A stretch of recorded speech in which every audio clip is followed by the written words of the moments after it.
तो भैया कल तो फेरबदल हो गया, खेला हो गया, खेला कुछ हुआ भी नहीं फिर भी खेला हो गया। और खेला हुआ इस बार कर्नाटक में, मतलब कि आउट ऑफ सिलेबस नहीं हो जाता। जैसे वैभव सूर्यवंशी गुजरात टाइटंस के लिए आउट ऑफ सिलेबस आया, उसी तरह दोस्तों ये जो कल हुआ भारत के दोस्तों सत्ता में, ये भी आउट ऑफ सिलेबस हुआ। कर्नाटक के लॉन्गेस्ट सर्विंग मुख्यमंत्री सिद्धरमैया ने अपना इस्तीफा दे दिया, और कारण सुन के आप भी हैरान हो जाओगे। तो शुरू करते हैं आज की क्लास। पहले इसको करेंगे, उसके बाद आपके रेगुलर करंट अफेयर्स एमसीक्यू और फिर डिटेल में। उससे पहले सभी को नमस्कार, सत श्री अकाल, जय श्री राम, हर हर महादेव, सलाम। स्वागत है आप सभी का रेलवे टेक्स्ट बुक पर। मेरा नाम है गगन। तो भैया कल जो हुआ भारत की सत्ता में, कर्नाटक की सत्ता में, बहुत हैरानी करने वाला था। और वो था कि जब कर्नाटक के लॉन्गेस्ट सर्विंग मुख्यमंत्री सिद्धरमैया ने अपने मुख्यमंत्री के पद से इस्तीफा दे दिया। जब पढ़ा मैंने इसके बारे में कि क्यों दिया इस्तीफा, तो पता लगा कि जब 2023 में कर्नाटक में इनकी सरकार बनी थी, तब इनका एक पावर शेयरिंग एग्रीमेंट की तरह हुआ था कि भैया 2.5 साल एक मुख्यमंत्री रहेगा, 2.5 साल एक मुख्यमंत्री रहेगा। तो 23 के बाद देखो 26 का 2.5 हो गया सर, 23 से 24, 24 से 25, 25 से 26, हां सर 2.5 से तो ज्यादा हो गया एग्जैक्टली। तो भैया सिद्धरमैया साहब इंडियन नेशनल कांग्रेस के जो है दिल्ली आए, मीटिंग हुई राहुल गांधी और इंडियन नेशनल कांग्रेस के अध्यक्ष मल्लिकार्जुन खड़गे के साथ, और उन्होंने इस्तीफा दे दिया। और मुख्यमंत्री कौन बना है? जो उप मुख्यमंत्री थे। आइए पढ़ते हैं इसके बारे में। तो भैया सिद्धरमैया ने कर्नाटक के सबसे लंबे समय तक मुख्यमंत्री पद पर रहने वाले मुख्यमंत्री से इस्तीफा दे दिया है। और भैया कौन बना है अब मुख्यमंत्री? अब मुख्यमंत्री बने हैं जो थे भैया डिप्टी सीएम, उप मुख्यमंत्री थे, वो बने हैं दोस्तों अब कर्नाटक के सीएम। ध्यान रखेंगे, बहुत ही बड़ा फेरबदल हुआ है। अब लोगों को लग रहा था, मतलब मुझे भी पहले लगा था कि यार कुछ गड़बड़ हुई होगी, कुछ लड़ाई हुई होगी, या फिर आजकल तो वो बड़ा चलता है, राघव चड्ढा ने जब से दोस्तों पार्टी बदली है, क्या पता वो वाला कांड ना हुआ। ऐसा कुछ नहीं हुआ। ये है डीके शिव कुमार जो उप मुख्यमंत्री थे, ये रे भैया सिद्धरमैया, इन्होंने इस्तीफा दिया और अपने भाई को दे दिया। तो ये चीज का ध्यान रखेंगे भैया। अब कौन है मुख्यमंत्री? डीके शिव कुमार है। गवर्नर कौन है? थावरचंद गहलोत हैं। राजधानी हो जाती है बेंगलुरु। जैसा आपने थंबनेल पर देखा, दूसरा आज का सबसे बड़ा सवाल था कि भैया अफगानिस्तान के साथ भी किसी ने मिलिट्री समझौता किया है? अफगानिस्तान के साथ, आतंकवादियों के साथ? हां जी, रूस ने किया है। अब रूस पर तो वैसी पाबंदियां लगी हुई है, सैंक्शन लगे हुए हैं। अब रूस उनको पकड़ रहा है कि भैया तेरे को भी बाहर निकाला हुआ है तो मेरे को भी, हेलो वो वाली चीज। तो भैया रूस ने अफगानिस्तान के साथ सैन्य सहयोग समझौते पर हस्ताक्षर किया। क्या किया? तो रूस और अफगानिस्तान ने, तालिबान के नेतृत्व वाले अधिकारियों ने मॉस्को क्षेत्र में अंतरराष्ट्रीय सुरक्षा मंच के दौरान एक सैन्य तकनीकी सहयोग समझौते पर हस्ताक्षर किए। ये इसको बंदूक देंगे, उल्टा होना चाहिए ना, इनके पास ज्यादा अच्छी बंदूकें होनी चाहिए ना तालिबान वालों के पास। तो अमेरिका जब छोड़ के गया ना, बड़ी इंटरेस्टिंग चीज है, अमेरिका हेलीकॉप्टर, अपने गाड़ियां, अपना बंदूकें, रॉकेट लॉन्चर छोड़ गया था। किसके पास? आतंकवादियों को दे गया था, सोचो। अब रूस से कर लिया संधि, और रूस तो भैया उनका रिवर्स इंजीनियरिंग कर लेगा, ढूंढ लेगा भैया क्या हिसाब किताब था। तो भैया इस समझौते पर रूसी सुरक्षा परिषद के सचिव सरगेई ने और अफगान रक्षा मंत्री मोहम्मद याकूब ने हस्ताक्षर किए। जुलाई 2025 में रूस मॉस्को में अपना राजदूत की साख स्वीकार करके तालिबान सरकार को औपचारिक रूप से मान्यता देने वाला पहला देश था। तो जब कोई नहीं मान रहा था ना कि भाई तो आतंकवादी है, तो आतंकवादी है, तो रशिया ही था जिसने बोला था कि नहीं भैया कोई आतंकवादी नहीं है, इनकी अब सरकार है, वहां पर ऐसे ही चलता है, हमारे यहां तो ऐसे ही होता है। तो मैंने वही सोचा कि आज से जो पहली दो इंपॉर्टेंट खबरें हैं आपके थंबनेल पर दिखती हैं, उनको मैं पहले करवा दूं, बाकी क्लास हम चालू रखते हैं। तो भैया इस क्लास की पीडीएफ कहां मिलेगी? पीडीएफ मिलेगी दोस्तों गगन सर रेलवे चैनल पर। शुरू करने से पहले दोस्तों, जैसे मैं आपको पता है डेली एक होमवर्क का सवाल देता हूं, और होमवर्क का सवाल इस बार था हमारा ऑस्कर से, और थोड़ा बड़ा सवाल था वो, थोड़ा सा लंबा सवाल था वो, जिसमें मैंने पूछा था कि भैया ऑस्कर्स का एडिशन क्या था, किस पिक्चर को सबसे ज्यादा नामांकन, नॉमिनेशंस मिले थे, किस पिक्चर ने बेस्ट फिल्म का अवार्ड जीता था, और किस फिल्म ने सबसे ज्यादा अवार्ड जीते थे। तो आइए भैया देखते हैं जरा जवाब का सिलसिला। 94 बच्चों ने कमेंट किया है, बहुत ही बढ़िया, क्या बात है भैया। 94 बच्चों ने कमेंट किया है जब मैं ये वीडियो बना रहा हूं उस वक्त, इसके बाद तो बच्चे देते रहते हैं। देखते हैं भैया सबसे पहले जवाब किसने दिया था। सबसे पहले जवाब दोस्तों किसने दिया था? चलिए, सबसे पहले जवाब दिया था शर्मिला ने। जवाब नहीं है, हम नाम ही नहीं पढ़ेंगे जिन्होंने जवाब नहीं दिया, है ना भैया। हम जवाब, जिन्होंने जवाब नहीं दिया उनके नाम क्यों पढ़े? तो गुंजन ने 3 चीजें बताई कि सर 98 एडिशन था, लेकिन गुंजन ने हाफ आंसर दिया। सबसे ज्यादा नॉमिनेशंस किसे मिले, कितने मिले? सबसे ज्यादा अवार्ड किसे मिले, कितने मिले, सर अपने आप ढूंढ लेना।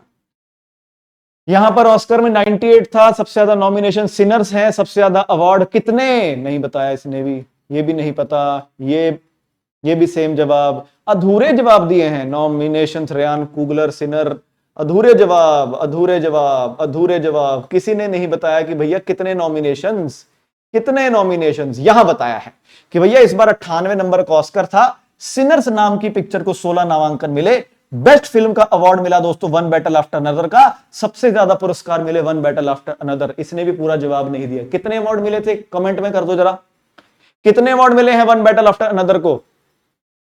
तो भैया कितने अवार्ड मिले हैं, एक बच्चे ने भी नहीं बताया कितने अवार्ड मिले हैं वन बैटल आफ्टर अनदर को। अरे बाप रे, आज तो किसी का भी नाम नहीं लिया जाएगा मतलब। लो भाई कर लो बात, अब ये मत बोलना कि सर आपने बोला नहीं था, ये तो ऑब्वियस सी बात है ना। सबसे ज्यादा अवार्ड किसने जीते, कौन कितने जीते वो तो बताओ। ये आया जवाब किशोर का। तो सबसे ज्यादा बार चुनी गई फिल्म थी सिनर्स, 6 गलत बता दिया लड़के ने। अरे यार आज तो दिल ही टूट गया, जब दिल ही टूट गया। ये बढ़िया किया भैया वरुण ने, बहुत बढ़िया वरुण। तो भैया 98 नंबर का ऑस्कर था, चैट जीपीटी से उठा लिया लड़के ने, बट जैसे मैंने बोला था चीटिंग करो चाहे जवाब दो लेकिन याद रहेगा। तो भैया सबसे ज्यादा नॉमिनेशन सिनर्स को मिले हैं, 16 नॉमिनेशन, ये ऑस्कर्स के इतिहास में रिकॉर्ड है। 1929 में पहली बार ऑस्कर्स हुआ था, 98 ऑस्कर हुआ इस साल, पहली बार किसी फिल्म को 16 कैटेगरी में नामांकन नॉमिनेट किया गया है सिनर्स को। सबसे बेहतरीन फिल्म का अवार्ड मिला है वन बैटल आफ्टर अनदर को, और सबसे ज्यादा अवार्ड भी वन बैटल आफ्टर अनदर को ही मिले हैं दोस्तों, 6। तो भैया वही मैंने बोला चीटिंग करो लेकिन पूरा जवाब तो दो, बाकी सभी बच्चों ने अधूरे अधूरे जवाब दे दिए हैं। लो भैया आज तो बस मतलब सिर्फ हमारे नो एक्सक्यूज भाई नहीं दिया पूरा जवाब, बाकी तो सभी बच्चों ने अधूरे ही जवाब दिए। लो भैया, भैया थोड़ा सा पूरा जवाब देना कोशिश करो यार, ऐसा मत कहियो। देखो सभी ने अधूरा, या तो मेरे को लग रहा है कॉपी पेस्ट ना कर लिया बच्चों ने। मोस्ट नॉमिनेटेड बच्चे ने थोड़ा इतिहास बता दिया है, ये बढ़िया लड़का है, ये भी अच्छा है। आदित्य श्रीवास्तव ने बिल्कुल 98 ऑस्कर था, भाई ने पूरा इतिहास बता दिया कि इससे पहले सर 14 कहां पर थे। तो वही मैं बोलना चाहूंगा दोस्तों कि भैया पूरा जवाब दीजिए, और सिर्फ मेरे लिए नहीं अपने लिए भी। उदय साहू ने जैसे पूरा जवाब दिया है, तो एनीवे समझ चुके हैं आप, उदय साहू ने और एक्स्ट्रा बता दिया। डायरेक्टर का बेस्ट डायरेक्टर का अवार्ड किसे मिला, वन बैटल आफ्टर अनदर के ही पॉल थॉमस एंडरसन को मिला। तो भैया बहुत ही बढ़िया, बस मैं यही चाहता हूं कि ये ना जवाब आप मेरे लिए मत दो, अपने लिए दो। आप में से बहुत सारे बच्चों के ये सवाल नहीं आते होंगे, पढ़े हैं चीटिंग किए हैं, लेकिन कम से कम याद रखे हैं, आगे से ध्यान रखना। शुरू करते हैं दोस्तों क्लास, मतलब क्लास तो शुरू हो ही चुकी है, पढ़ाई तो शुरू कर ही दी है। हम अब करेंगे क्या, पिछली कल यानी कि 27 मई के एमसीक्यू रिवीजन, फिर आज के नए करेंगे हम करंट अफेयर्स 28 मई के, जिनको हम कल करेंगे रिवीजन। पहले रिवीजन फिर थ्योरी। आई, किस राज्य ने अन्नपूर्ण योजना शुरू की जिसके तहत महिलाओं को हर महीने उनके बैंक खाते में 3,000 रुपए दिए जाएंगे, डायरेक्ट बेनिफिट ट्रांसफर। 25 साल से 60 साल की महिलाएं, आईटीआर नहीं भरा होना चाहिए, सरकारी नौकरी नहीं होनी चाहिए, या फिर किसी और स्कीम के अंदर इनका नाम नहीं होना चाहिए, तो इनको मिलेंगे दोस्तों 3,000 रुपए डायरेक्ट इनके अकाउंट में, स्टार्टिंग फ्रॉम 1 जून 2026। और भैया ये शुरू करी है बंगाल ने, मुख्यमंत्री शुभेंदु अधिकारी। नेक्स्ट चलिए, नासा के चंद्र मिशन का अनुबंध किस कंपनी ने जीता, तो नासा ने लूनर मिशन बनाया है कि भैया बस्ती बसानी है वहां पर 2030-31 तक। उसके लिए दोस्तों बहुत ही तगड़ा एक कॉन्ट्रैक्ट दिया है, किसे दिया है? 5 सेकंड के लिए बेटा मैं वेट किया करूंगा, उसके बाद मैं आगे बढ़ूंगा, है ना भैया। ये कॉन्ट्रैक्ट दिया है किसे, ये दिया है ब्लू ओरिजिन नाम की कंपनी को। ब्लू ओरिजिन किसकी है, जेफ बेजोस की कंपनी है, जैसे इलॉन मस्क की स्पेस एक्स, जेफ बेजोस की ब्लू ओरिजिन। चलिए कितने मिलियन डॉलर का कॉन्ट्रैक्ट है, ये है भैया, अरे पैसा कहां लिखा है भाई, 188 मिलियन डॉलर का कॉन्ट्रैक्ट है। नेक्स्ट चलिए, तिलचट्टों के लिए, कॉकरोचों के लिए भारत की पहली और सबसे बड़ी डीएनए बारकोड संदर्भ लाइब्रेरी का दस्तावेजीकरण किस संगठन किया, यानी कि पहली भारत की और सबसे बड़ी डीएनए बारकोड रेफरेंस लाइब्रेरी कॉकरोचों की किसने बनाई?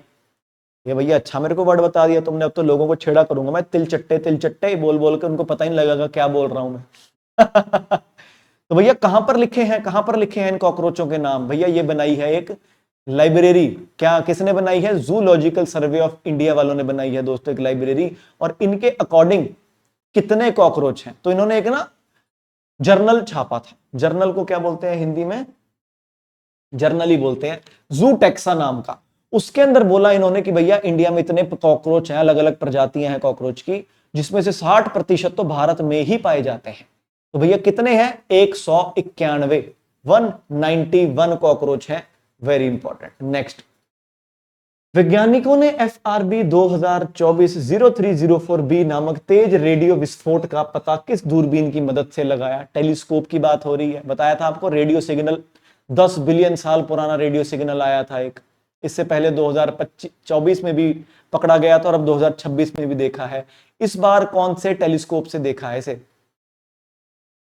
तो ये देखा है भैया जेम्स वेब टेलीस्कोप से। किससे? जेम्स वेब टेलीस्कोप से। 10 बिलियन साल पुराना रेडियो सिग्नल। आइए, क्रिकेट से संन्यास की घोषणा इनमें से किसने की? विजय शंकर, दिनेश कार्तिक, शिखर धवन या फिर अंबाती रायडू? अब इन चारों को ऑप्शन आपको पढ़ के क्या लग रहा है कि sir all of the above होना चाहिए जवाब, तो है ना? है ना, ऑल ऑफ द अबव होना चाहिए इसका। तो चारों रिटायर हो चुके हैं, बट हाँ चलिए लेटेस्ट के हिसाब से हम विजय शंकर टिक कर देते हैं। बट हाँ है ऑल ऑफ द अबव, चारों ही रिटायर हो चुके हैं। नेक्स्ट, विदेशी खतरों से निपटने के लिए राष्ट्रीय खुफिया परिषद का गठन किस देश ने किया? नेशनल इंटेलिजेंस काउंसिल बनाया है दोस्तों किसी देश ने। कौन देश की बात हो रही है? कौन से देश की बात हो रही है? नेशनल इंटेलिजेंस काउंसिल दोस्तों किस देश ने बनाया है? तो भैया ये बनाया है जापानियों ने। हमने पढ़ा था जापान की प्रधानमंत्री 104वीं प्रधानमंत्री, पहली महिला प्रधानमंत्री सने टकैची। कौन सी अटैची? सने टकैची। नेक्स्ट, अंतरराष्ट्रीय योग दिवस 2026 का थीम क्या है? अब इससे फायदा क्या हो रहा है बच्चों का ना, थोड़ा सा दिमाग यूज करना पड़ रहा है। नहीं तो सोचो मैं डायरेक्ट ही ये सवाल ले आता आपके लिए, आप तुक्का मारते ABCD, जय माता दी A, जय माता दी B। वैसे मेरे को समझ नहीं आता बच्चों को कैसे पसंद आती है वो चीज। वो वही बात है, एक बार ऐसा होता है लोग बच्चे सोचते हैं कि यार इतने बच्चे तो सुन रहे हैं, ऐसे से ऐसे ही पढ़ते होंगे। मतलब मुझे नहीं समझ आती ये चीज कि यार मैं तुक्का क्यों मारूं सुबह उठकर। मैं क्यों नहीं थ्योरी पढ़ के अगले दिन मैं MCQ आराम से कर सकता? मतलब मुझे लगता है। तो भैया थीम क्या है इंटरनेशनल योगा डे की इस साल की? कि भैया योगा फॉर हेल्दी एजिंग, कि भैया अच्छे से स्वस्थ होके बूढ़े हो। चलिए भैया कब मनाया जाता है अंतरराष्ट्रीय yoga day? International yoga day हर साल दोस्तों किस तारीख को मनाया जाता है? सबसे लंबा दिन होता है ये दोस्तों नॉर्थ हेमिस्फेयर में। धरती के ऊपरी आधे हिस्से में दोस्तों सबसे लंबा दिन होता है इस दिन 21 जून को। और भैया इस साल कौन सा एडिशन मनाया जाएगा अंतरराष्ट्रीय योग दिवस का? अंतरराष्ट्रीय योग दिवस का भैया कौन सा एडिशन मनाया जाएगा? तो भैया ये मनाया जाएगा इस साल 12वां एडिशन। इन चीजों का रखेंगे हम ध्यान, वेरी इंपॉर्टेंट। नेक्स्ट, भैया किस देश ने फीफा विश्व कप 26 का आधार शिविर अमेरिका से मेक्सिको स्थानांतरित करने का फैसला किया? कि भैया हमारा जो बेस कैंप था हम अमेरिका में नहीं लगा रहे, अब ये बेस कैंप हमारा मैक्सिको में लगेगा। तो भैया किस देश ने ये डिसाइड किया? अच्छा, कल हम करने वाले हैं दोस्तों वीकली रिवीजन। जितना भी करंट अफेयर हमने दोस्तों ये किया मंडे, ट्यूसडे, वेडनेसडे, थर्सडे और फ्राइडे को, उस सभी का कंपाइलेशन दोस्तों सैटरडे को होगा। तो अपनी वही बात जैसे मैंने बोला था, एक बार मैं थ्योरी पढ़ाऊंगा, अगले दिन MCQ, तीसरी बार वीकली और महीने के एंड में मंथली। क्लास में आने से ही 4 बार आप पढ़ लोगे, कैसे याद नहीं होगा? सॉरी फॉर माई लैंग्वेज, बाप को भी याद करा देंगे। करंट अफेयर्स के बाप को भी याद करा देंगे। तो भैया आओ क्लास में, पढ़ो, मजे लो। अब कल देखना आपको अपने अंदर से कॉन्फिडेंस आएगा कि यार मेरे को आता है 6 दिन पुराना, पहले नहीं होता था। आना जरूर लेकिन कल, ठीक है? चलो इसका जवाब है ईरान दोस्तों। आपको पता है ईरान और अमेरिका के रिश्ते खट्टे मीठे, और खट्टे खट्टे ही हैं, मीठे तो है ही नहीं। नेक्स्ट, फीफा विश्व कप टूर्नामेंट का कौन सा संस्करण होगा दोस्तों? ये 2026 में जो खेलने वाला फीफा वर्ल्ड कप है, ये कौन सा एडिशन होगा? अच्छा बाय द वे, पहला फीफा विश्व कप खेला गया था 1930 में उरुग्वे में। उरुग्वे ही जीता था। तो 2030 में फीफा विश्व कप को 100 साल पूरे हो जाएंगे। चलिए वैसे ही बता रहा हूं आपको ट्रिविया। तो इसका जवाब है इस बार है दोस्तों 23वां एडिशन। तो भैया कितने मैच होंगे इतिहास में आज तक के? सबसे ज्यादा मैच खेले, सबसे ज्यादा टीमें खेलेंगी, इतिहास की सबसे ज्यादा टीमें दोस्तों इस बार का फीफा वर्ल्ड कप, असली मायने में फीफा वर्ल्ड कप है, हमारे क्रिकेट वर्ल्ड कप की तरह नहीं 12 टीमें खेल पड़ती हैं। T20 वर्ल्ड कप में चलो फिर भी 20 पर आ गए हैं, कह देते हैं वर्ल्ड कप, इसे तो फिर भी कह सकते हो आप वर्ल्ड कप, कि भैया 48 टीमें खेलेंगी और इन 48 में आने के लिए भी जद्दोजहद होती है।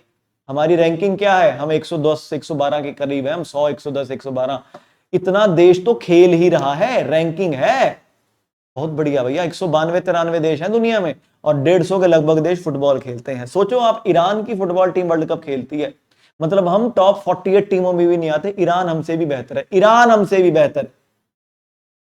आइए, और भैया इतिहास में सबसे ज्यादा मैच भी इस बार वर्ल्ड कप में ही, अब सिंपल सी चीज है, जितनी ज्यादा टीमें दोस्तों उतने ज्यादा मैच। चलिए, कितने मैच खेले जाएंगे इस बार फीफा वर्ल्ड कप में, तो इस बार खेले जाएंगे भैया 104 मैच, इतिहास बना है दोस्तों। ये हमने पढ़ लिया था, 3 मैस्कॉट थे, कनाडा का ये है मैस्कॉट, ये है मूज, जानवर का नाम है मूज और नाम क्या रखा है इसका, मेपल। ये है मेक्सिको का, ये जानवर है जैगुआर, इसका नाम है जायू। और ये है दोस्तों गंजा ईगल, बॉल्ड ईगल, यूएसए का, इसका नाम है क्लच। तो मेपल मूज कनाडा, जायू जैगुआर मेक्सिको, क्लच गंजा eagle USA, very important. Next, चलिए, फीफा विश्व कप 26 का आधिकारिक नारा क्या है भैया, इनका स्लोगन क्या है, दुनिया का नारा बड़े ही चलो वैसा कुछ। चलिए, इसका जवाब क्या हो जाता है, जवाब हो जाता है VR26, VR26। अच्छा, जो आज से मैं आपको होमवर्क दूं ना, थोड़ा डिटेल में बताना।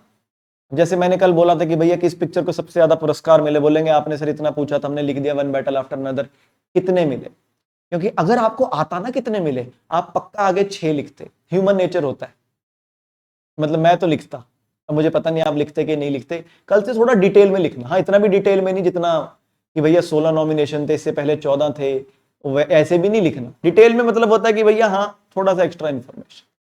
चलिए नेक्स्ट, 7वीं विश्व स्वास्थ्य सभा का समापन दोस्तों किस शहर में हुआ, वर्ल्ड हेल्थ असेंबली हुई दोस्तों, कहां पर हुई है, 79th वर्ल्ड हेल्थ असेंबली कहां हुई, तो भैया ये वर्ल्ड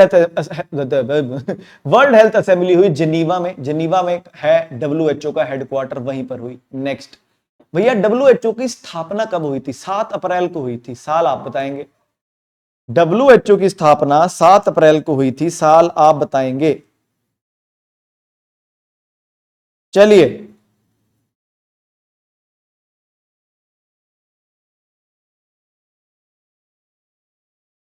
तो जवाब हो जाता है भैया 1948 में स्थापना हुई थी। और डायरेक्टर जनरल कौन है दोस्तों WHO के, इथियोपिया से हैं वो। ये नहीं, किसी पेपर में सवाल आए तो, एग्जाम बहुत होने लग गया ना, समझ नहीं आता, SSC में आया था, रेलवे में आया था, स्टेट वाले में आया था। इनके अध्यक्ष इथियोपिया से हैं, नाम है Tedros Adhanom, Tedros Adhanom. Next, चलिए, थीम ध्यान रखनी है, इसकी ध्यान रखेंगे, रीशेपिंग ग्लोबल हेल्थ। आई, वैभव सूर्यवंशी ने IPL के एक सीजन में सबसे ज्यादा छक्कों का किसका रिकॉर्ड तोड़ा, तो 59 छक्के थे पहले, अभी वैभव के 63 हो चुके हैं। अभी वैभव एक मैच और खेलेगा और अगर वो जीत जाता है तो एक और मैच खेलेगा, तो भैया ये रिकॉर्ड तो कहीं ना टूटने वाला है ना। तो भैया वैभव सूर्यवंशी ने 59 छक्कों का रिकॉर्ड तोड़ा, क्रिस गेल का तोड़ा, वेस्ट इंडीज से हैं दोस्तों गेल, है क्रिस गेल का तोड़ा, वेस्ट इंडीज से हैं दोस्तों गेल, और अब इनके 63 छक्के हो चुके हैं।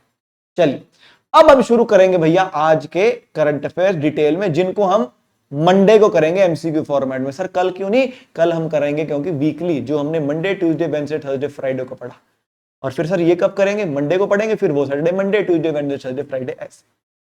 तो भैया पहला, प्रधानमंत्री मोदी ने बधाइयां दी भैया, स्लोवेनिया के नए प्रधानमंत्री मिले हैं, नाम है जेनेज झांसा, झांसा, जेनेज झांसा बने हैं दोस्तों प्रधानमंत्री, ज्यादा कुछ नहीं है, इतना ही है। स्लोवेनिया ये पड़ा है दोस्तों यूरोप में कहीं, ये देखो, ये है छुटकू सा दोस्तों यूरोप में, पता भी नहीं लग रहा।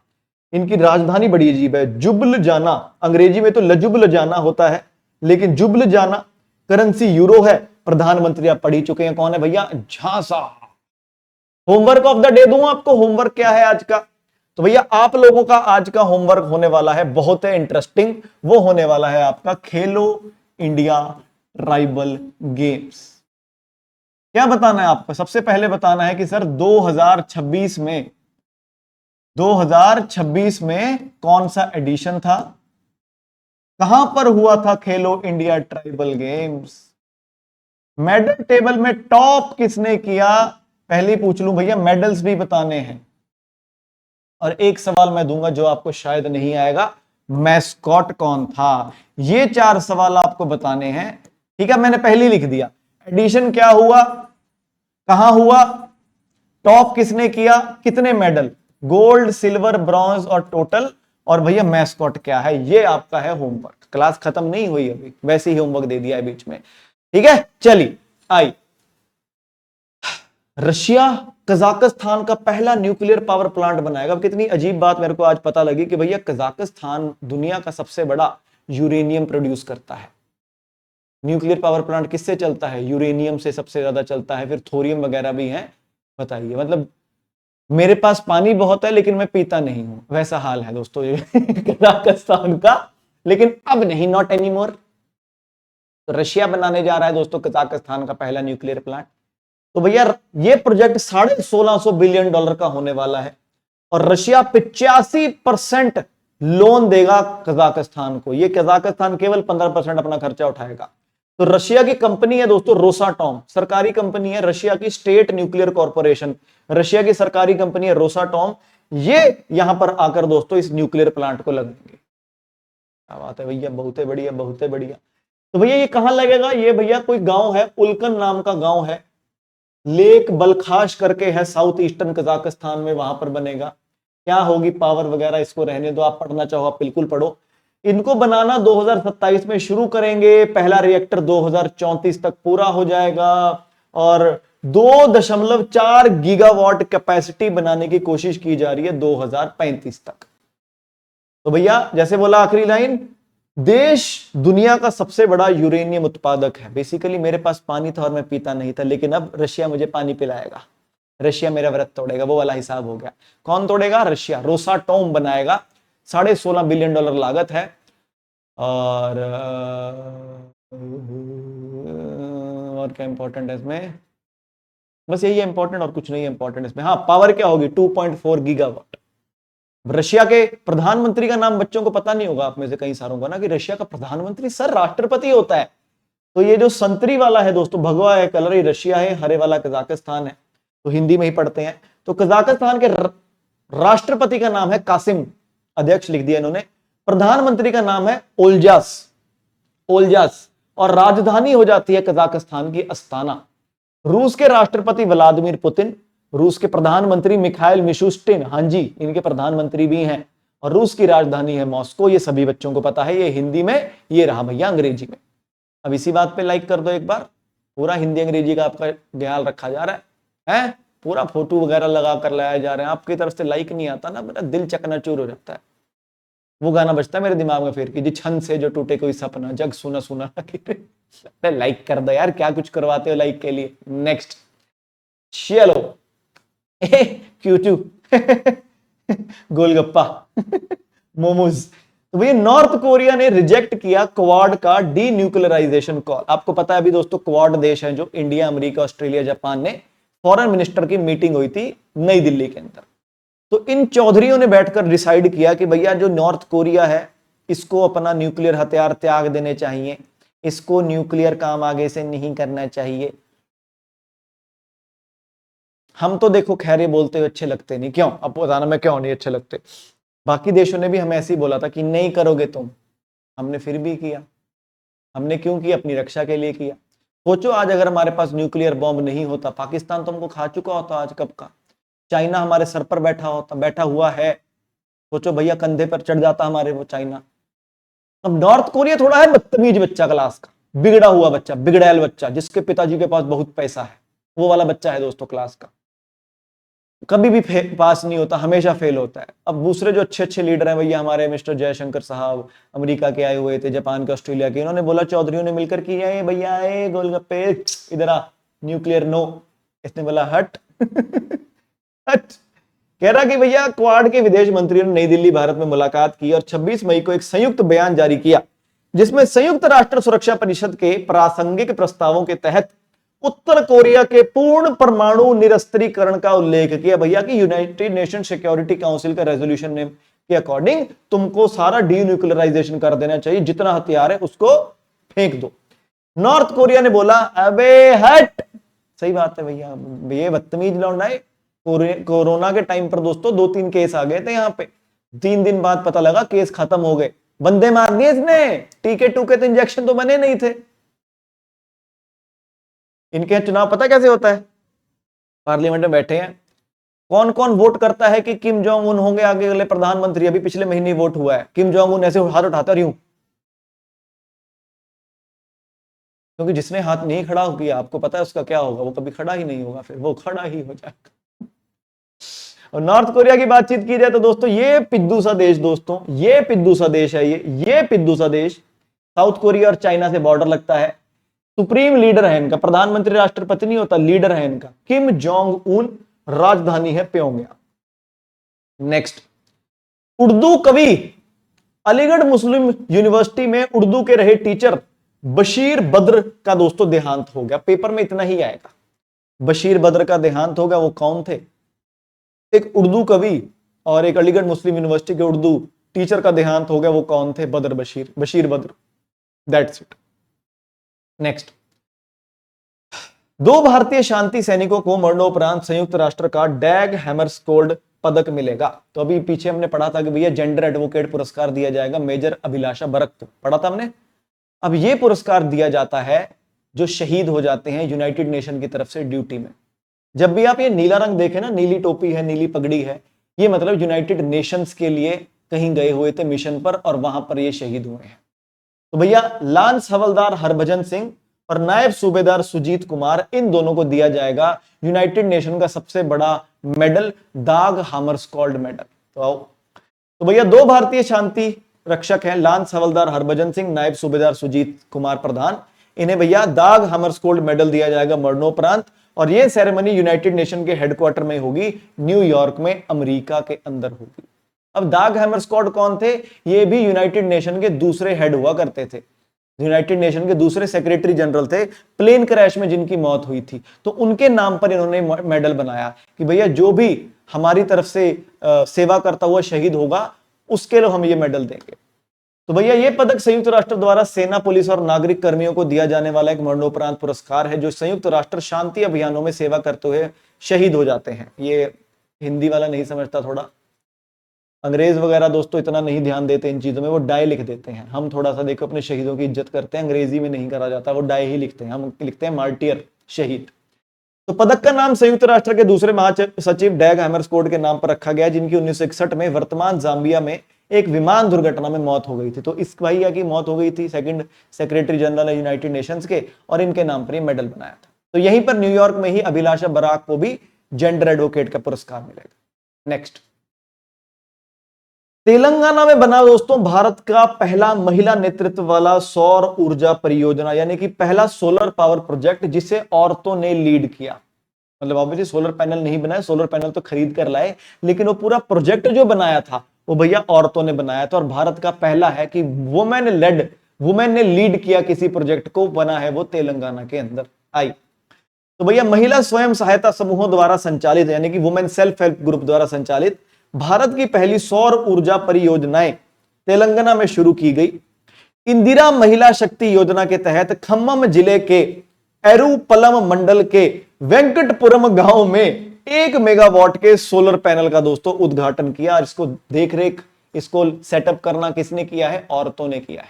तो भैया इंडिया ने ना एक टारगेट रखा हुआ कि जो हमारे ये रीन्यूएबल एनर्जी रिसोर्सेज हैं, सोलर एनर्जी, विंड एनर्जी, पानी वाली एनर्जी, जियोथर्मल एनर्जी, इससे हमें 500 गीगावाट बिजली बनानी है, 500 गीगावाट बिजली बनानी है 2030 तक।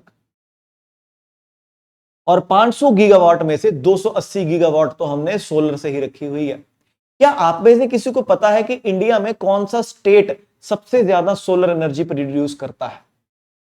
तकरीबन 28 से 30% सोलर एनर्जी है जो पूरे देश की, वो एक स्टेट से आती है। कौन सी स्टेट है वो? राजस्थान है। और अगर विंड एनर्जी पूछे सबसे ज्यादा विंड एनर्जी किस स्टेट में बनती है इंडिया में, तो वो गुजरात है। तो इन चीजों का दोस्तों रखेंगे ध्यान। तो जैसे मैंने बोला 500 गीगावाट 2030 का, जिसमें से 280 गीगावाट तो हम सोलर एनर्जी से ही लेने के मूड में हैं। ठीक है, चलिए। और जो जो बच्चे नए जुड़े हैं, एक बार वीडियो को लाइक जरूर कर दीजिए जिसने अभी तक लाइक नहीं किया। ठीक है जी, आओ जी अगला। यूनाइटेड नेशन ने इजराइल को ऐड किया एक बदनाम लिस्ट में और ब्लैक लिस्ट किया है उसमें, और वो लिस्ट है सेक्सुअल वायलेंस की, यानी कि यौन हिंसा की। कहा कि इजराइल बदतमीजी कर रहा है। अब पाकिस्तान का भी यही हाल है भैया, है ना। हम लोग होते हैं कि भैया युद्ध है, युद्ध युद्ध को युद्ध की तरह लड़ेंगे, बच्चे और औरतों को कुछ नहीं करेंगे। पाकिस्तानी तो देखा आपने, अगर आपने नहीं पता थोड़ा पढ़ना, बांग्लादेश जब था ईस्ट पाकिस्तान, वहां पर उन्होंने हजारों औरतों को रेप कर कर मार दिया था, क्योंकि वो प्रोटेस्ट कर रही थी, और कुछ तो प्रोटेस्ट भी नहीं कर रही थी, उनको भी मार दिया था। ये हालत थी ईस्ट पाकिस्तान में। तभी तो उस वक्त इंडिया एंटर करके देश अलग बनाया था। यही काम पिछले साल हमास ने किया था, आतंकवादी संगठन है, और यही काम बोला इजराइल इस साल कर रहा है। पिछले साल ही बोला यूनाइटेड नेशन ने, हमने धमकी दे दी थी इजराइल को कि तुम्हें उसमें डाल देंगे, डाल दिया उनको। तो आइए पढ़ते हैं। तो यूनाइटेड नेशन ने इजराइल को, इजराइल के साथ साथ इजराइल के प्रिजन सर्विसेज हैं इन इट्स 2026 पार्टी कॉन्फ्लिक्ट, ये द लिस्ट फॉर्म पार्ट, ठीक है। तो भैया संयुक्त राष्ट्र संघर्ष से संबंधित यौन हिंसा के आरोपी पक्षों के 2026 के अपने अनुबंधों में इजरायली जेल सेवा सहित इजरायली संस्थाओं को शामिल किया। यह सूची संघर्ष से संबंधित यौन हिंसा पर वार्षिक रिपोर्ट का हिस्सा है, जो बेसिकली ये गिरफ्तार करते थे और फिर उनके साथ यौन हिंसा करते थे। बताने की जरूरत नहीं है दोस्तों यौन हिंसा आप सभी को। तो इजराइल को ऐड कर लिया है दोस्तों। लेटेस्ट कंट्री जो ब्लैक लिस्ट हुई है यूनाइटेड नेशंस की तरफ से, वो है इजराइल। प्रधानमंत्री बेंजामिन नेतन्याहू सभी को पता है, राजधानी जेरूसलम सभी को पता है। नेक्स्ट, हाँ ये थोड़ा अब टेंशन की चीज है। तो एक आदमी एक औरत की शादी होती है और उनके मान लीजिए 2 बच्चे होते हैं। तो एक आदमी औरत, उनके 2 बच्चे हो गए, एक लड़का एक लड़की, मतलब वो रिप्लेस हो गया। आदमी, मां और बाप, उनका एक लड़का और लड़की रिप्लेस हो गया। मतलब अब मां और बाप की डेथ हो जाएगी तो लड़का लड़की जिंदा रहेंगे, मतलब कि वो अपनी जगह किसी को छोड़ गए, रिप्लेस हो गए। अब आज का कंसेप्ट क्या हो गया है, आजकल लोग कुछ, वही बात है, समय के साथ अब भगवान ने बनाकर भेजे हैं, और मुझे किसी भी तरह की कोई आपत्ति नहीं है कि भैया जिसको जो करना है करो। आजकल क्या हो गया, गे आ गए हैं, लड़का लड़के को पसंद करता है, लेस्बियंस आ गई, लड़की लड़की को पसंद करती है। अभी बच्चे तो नहीं कर सकते ना आपस में। फिर उसके अलावा जब लड़का लड़की शादी कर रहे हैं, वो बच्चे नहीं कर रहे हैं। अगर बच्चे कर रहे हैं तो एक बच्चा कर रहे हैं, मतलब कि अब हम रिप्लेस ही नहीं हो रहे हैं। इससे क्या होगा, आबादी कम होगी। कई लोग हैं जो भैया 4-4 बच्चे कर लेते हैं। लड़की चाहिए था 10 लड़कियां, हरियाणा की खबर थी, 10 लड़कियों के बाद 11वां लड़का पैदा हुआ, सोचिए, ऐसा भी है।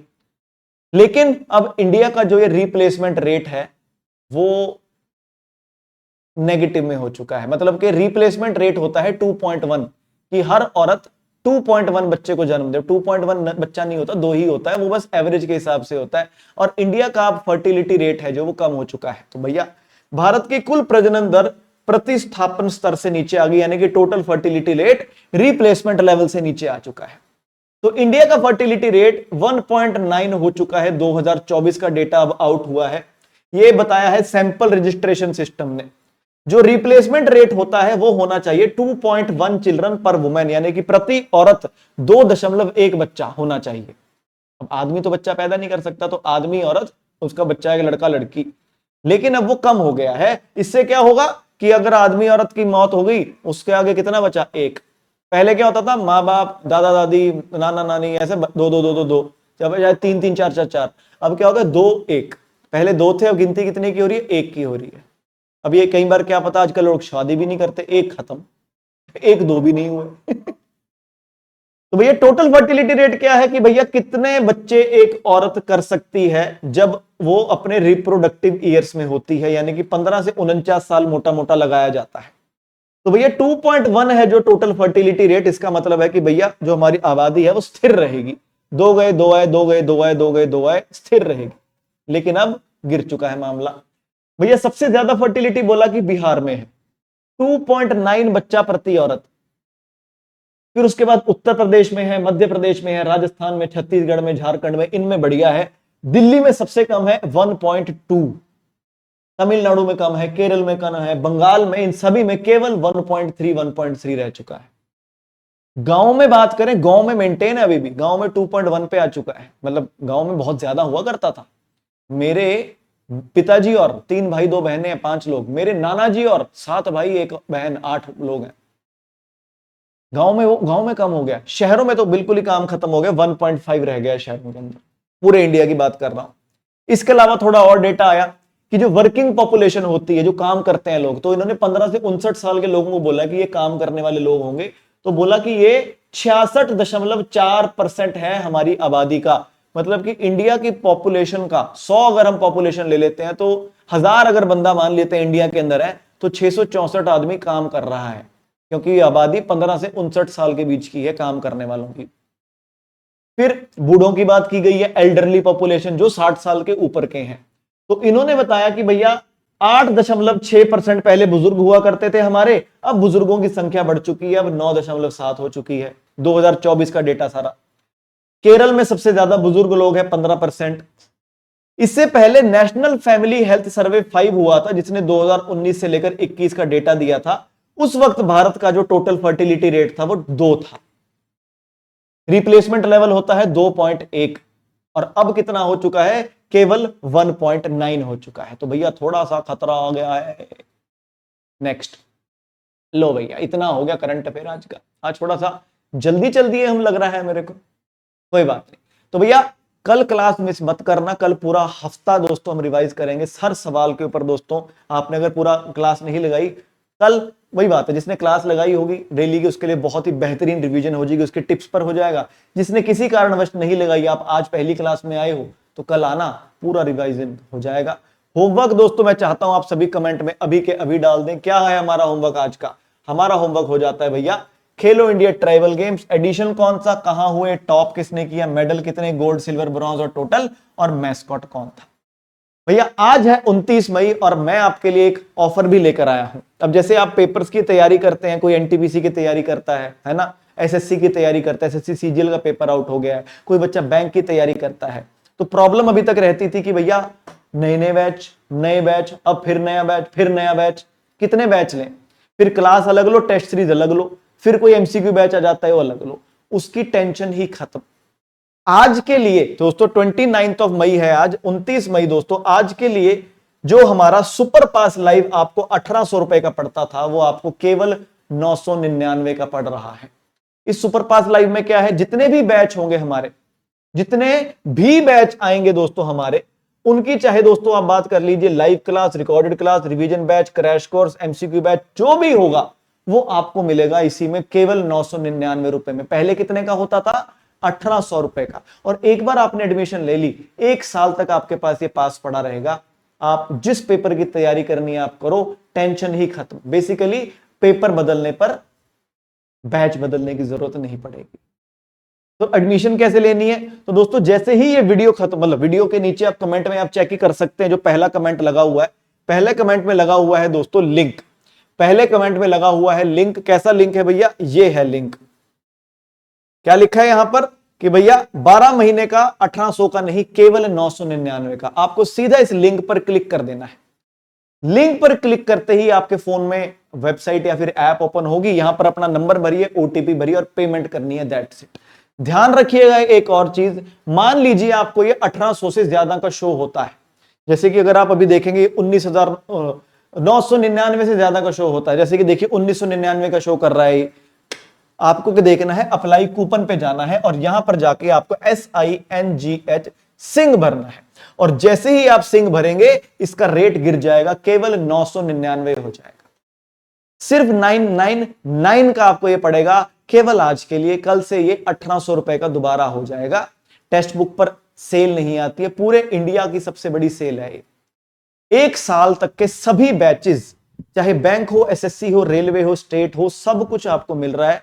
क्लास हो चाहे टेस्ट सीरीज हो। मुझे कई बार बच्चे कहते हैं कि सर आप उस चैनल को नहीं जानते, उन्होंने 300 रुपए में बैच दे दिया था। आप उस चैनल को नहीं जानते, उन्होंने 500 रुपए में बैच दे दिया था। उन्होंने सिर्फ एक बैच दिया था, मैं 1000 रुपए में 1 साल के सभी बैच दे रहा हूं। और सिर्फ क्लास नहीं दे रहा, test series, guidance class, MCQ class, सब कुछ दे रहा हूं। जाओ पूछ कर आओ, नहीं मिलेगा अभी। ठीक है दोस्तों, चलिए सभी को नमस्कार, जय हिंद, जय भारत। मौका अच्छा है, खोना मत। डिस्काउंट कोड खास सिंह। Bye bye guys.